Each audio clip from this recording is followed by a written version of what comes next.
The warden was just doing a routine check when he accidentally tossed his nail clippers into a prison cell, only to discover a stunningly realistic portrait of himself drawn by an inmate. Despite how lifelike the portrait was, the proud warden felt it was a mockery of his dignity. In a fit of rage, he confiscated all the prisoner's art supplies and banned him from ever drawing again.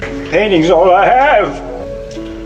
I'm sorry, Doc. Most people wouldn't think much of it, but for someone who's already lost their freedom, being stripped of the right to create art is devastating. So the next day during work duty, the inmate, Dark, acted strangely. He requested a sharp axe under the pretense of needing it for work. Before doing anything, Dark slipped something into another inmate's pocket. Then, calling over a guard with a baton, he raised the axe and, without hesitation, chopped off 4 of his own fingers in front of everyone. It was a silent scream for justice, but no one in that prison dared to press charges against the guards.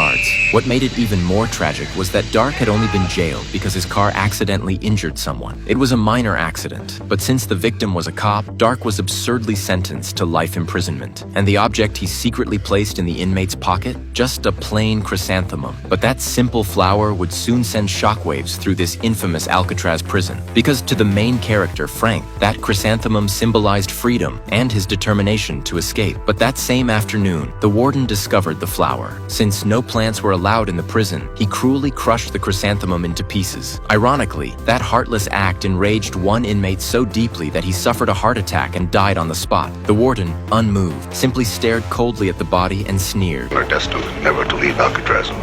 These mental, emotional, and physical blows only strengthened Frank's resolve to break out. But just as he was preparing to escape, the warden, sensing something off, led guards on a surprise inspection. Frank was terrified. If they found the tunnel he dug, the punishment would be unbearable. The guards, unsatisfied with finding nothing unusual, tossed his bedding out of the cell and began scanning the area with a metal detector, determined to find something. To make matters worse, the warden himself stepped into the cell. Frank's heart raced, because the tunnel entrance was hidden right behind that very box.